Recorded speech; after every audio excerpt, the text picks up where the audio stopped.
It started with missing posters, quiet ones, forgotten ones, faces that vanished into the noise of the city, until one by one they were traced back to the same place, a snow-covered yard in Toronto, Canada, and a man who kept his secrets buried in planters. He wasn't a shadowy figure lurking in the night. He was their friend, a landscaper, a man who smiled as he pruned your roses and shook your hand. But while he trimmed hedges for the city's elite, he was also stalking, drugging, and dismembering men from Toronto's vulnerable queer community. This is the story of Bruce McArthur, the smiling killer, the man no one suspected, and the trail of horror he left buried in the gardens of trust. The truth shall set you free. September 6th, 2010. The sun rose sluggishly over Toronto, casting long shadows across the still, sleepy sidewalks of Church Wellesley Village. There was a strange weight in the air, an eerie stillness that clung to the quiet streets. Skandaraj Navaratnam, Skanda to his friends, was a familiar face in the neighborhood. Charismatic and kind, he had a disarming smile and a way of making everyone feel seen. He was a dog lover, often spotted walking his loyal companion through the narrow alleyways and side streets near his home. Friends remembered him as dependable, the guy who remembered your birthday and never let a phone call go unanswered. But on the morning of September 6th, Skanda was nowhere to be found. The night before, he'd been his usual radiant self at Zippers, a popular gay bar in the village, laughing, arms slung over shoulders, a drink in one hand, the rhythm of the music pulling him closer to his people. Around 2 a.m., he told friends he was heading home. A witness remembered seeing him leaving the bar with a man, older, white, quiet, driving a silver minivan, the kind of man you'd forget in a crowd. The next day, Skanda's beloved dog was found at home, alone and anxious. For someone who doted on his pet, this was unthinkable. Friends knew immediately. Something was wrong. Very wrong. That was the last time anyone saw Skanda alive, and his unexplained absence would haunt Toronto's gay village for years to come. Skanda was more than just another missing poster on a telephone pole. He was a refugee from Sri Lanka, having fled civil unrest and trauma in search of peace and safety in Canada. He rebuilt his life with resilience and heart, carving out a home and chosen family in the village, and friends say he was generous to a fault. His laugh was just ridiculous, Jody Becker, a bartender at Zippers and close friend of Navaratnam's, once recalled. If Skanda started laughing, everybody started laughing, even if nothing was funny. He was also openly gay, a fact that, even in Toronto's more progressive climate, came with layers of pain and discrimination for queer immigrants. His disappearance sent ripples of fear through the community. Posters went up, vigils were held, but the police response was muted, quiet, almost dismissive.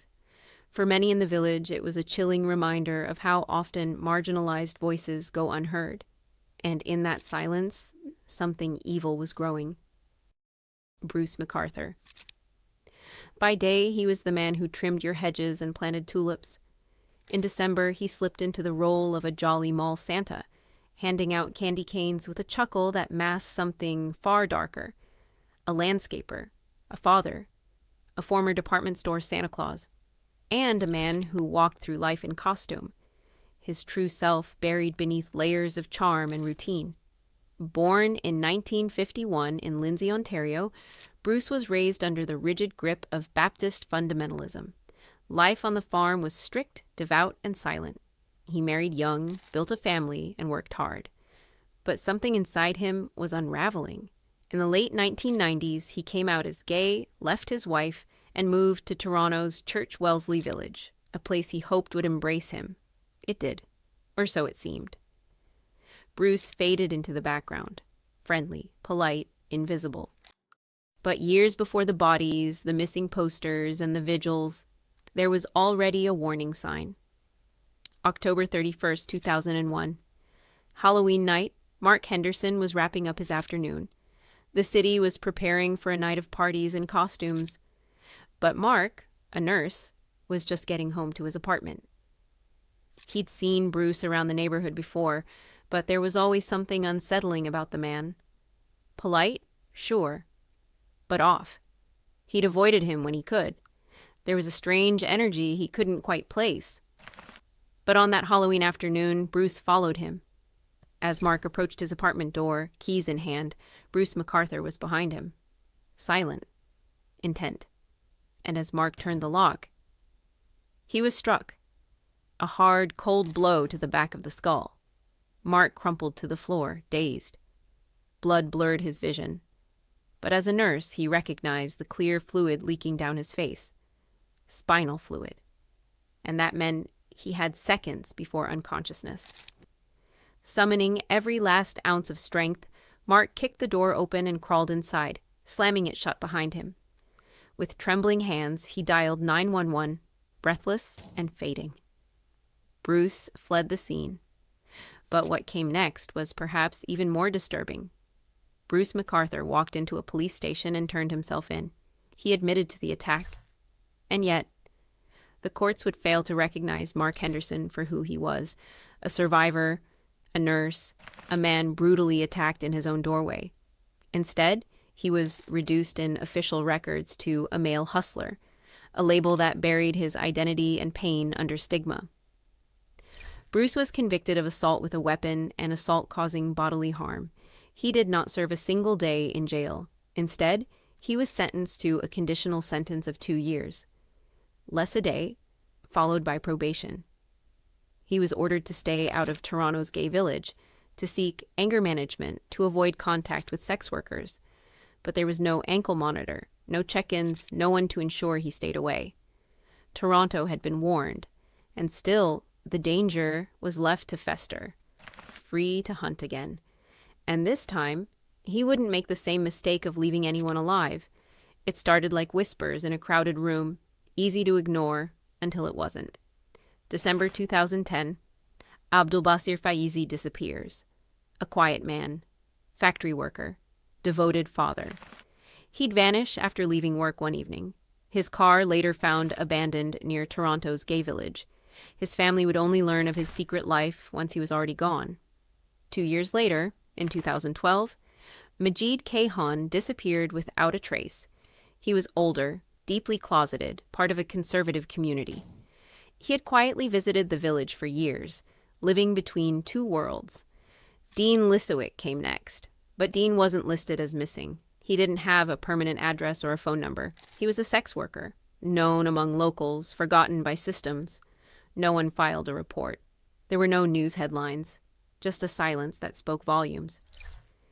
These men weren't all the same, but many shared burdens. Racialized, closeted, disenfranchised, vulnerable. Some struggled with addiction, some lived on the edge of society. And when they vanished, there was no urgency, no pattern, the police said. But the village knew. A bartender noticed regulars disappearing. A friend found messages unread, phones disconnected. A slow-burning dread began to settle in, like fog thickening over Church Street. People knew something was terribly, terribly wrong. The village had always looked after its own. When Skanda vanished, friends organized search parties. When Abdul Basir and Majid went missing, activists pleaded with police to investigate seriously. But each time, they were brushed off. No evidence of foul play. No link between cases. Outcry from the community forced the creation of Project Houston, a task force meant to investigate the disappearances. But behind closed doors, there was dysfunction. Leads went cold. Communication was poor. Suspicions were ignored. And by 2014, the task force quietly dissolved. No arrests, no explanations. Bruce McArthur had already been interviewed. He was cooperative, polite, even offered his landscaping services to one of the officers. He didn't raise alarms. He blended in. But in the village, people were watching. And Bruce? He had started to hunt more often, and more brazenly. June 26th, 2017. Andrew Kinsman was a fixture in his community. Gentle, warm, dependable. He worked at a local nonprofit and was known for his advocacy and presence in Toronto's LGBTQ+ spaces. He was the kind of man who remembered your dog's name, who brought homemade cookies to neighbors, who never missed a community meeting. Everyone knew Andrew. Everyone trusted him. That summer day, Toronto was wrapped in a humid stillness. The Pride Parade had just passed. The village buzzed with color, energy, and cautious optimism. But somewhere in the shadows, something sinister waited. Andrew never made it to work. His cat, always well-fed, hadn't been cared for. Mail had started piling. Friends grew anxious, and when they checked his apartment, everything was still. His keys were there, the dishes clean, the blinds pulled shut. All except for one thing. On his wall calendar under June 26th, one name was written in careful print: Bruce. Unlike the disappearances before, this time police took notice. Project Prism was launched, a new task force forged out of mounting pressure from the community. For years, cries had been ignored, but Andrew's disappearance, so sudden, so eerie, so precise, was the breaking point. And what they would uncover beneath Toronto's manicured gardens and flower beds would unravel one of the most horrific cases in Canadian history. Some believe Bruce wasn't just hunting strangers, he was hunting himself.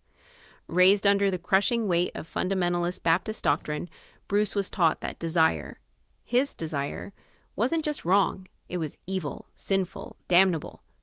That belief sank into his bones.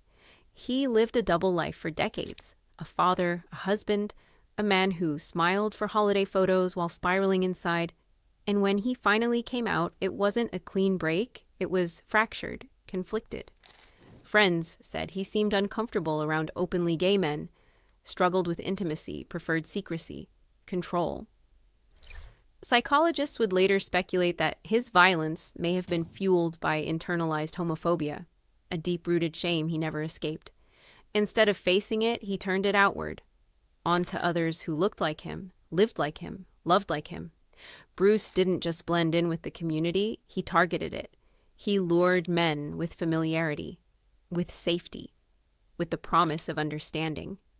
And then he erased them. Months of surveillance and covert operations led them to McArthur's Thorncliffe Park apartment. They waited, watched. Then, on January 18th, 2018, police stormed in. Inside, they found a man handcuffed to Bruce's bed. He was alive, but barely, shaking, naked, terrified. Had they arrived even an hour later, it might have been too late. The victim had met Bruce through an online dating app. What started as a consensual meetup turned quickly into a nightmare. As Bruce tightened the restraints and pulled out his tools, the man realized he wasn't going home. But unbeknownst to Bruce, the police were closing in. The scene inside the apartment was like something out of a horror movie. On Bruce's computer, folders containing photos of men, both alive and dead. Some were posed, some were post-mortem. They were labeled, cataloged, his trophies. Each file was a haunting chronicle of the lives he had taken. Police also discovered personal belongings, bracelets, IDs, hairbrushes, keepsakes he'd taken from his victims. But it didn't end there. The investigation spilled out into the gardens he tended. In large planters spread across his clients' backyards, police unearthed dismembered human remains, 8 men in total.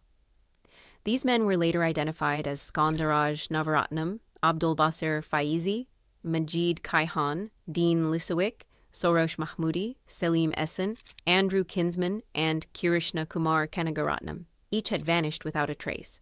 Now they had been found. Bruce McArthur was arrested that same day. In 2019, he pled guilty to 8 counts of first-degree murder. He received a life sentence with no possibility of parole for 25 years. But in February 2024, while incarcerated at Millhaven Institution, Bruce McArthur was attacked by another inmate, stabbed repeatedly with a sharpened toothbrush. The man who had buried others in planters was finally buried by the system he had slipped through for so long. Bruce McArthur didn't just prey on individuals, he preyed on society's blind spots. Men who were forgotten, communities that were ignored. This case is a reminder that monsters don't always hide in shadows. Sometimes they smile for your family Christmas photo. This is Ashes to Alibis. Subscribe for more deep dives into the darkest corners of humanity. where silence screams and the truth refuses to stay buried.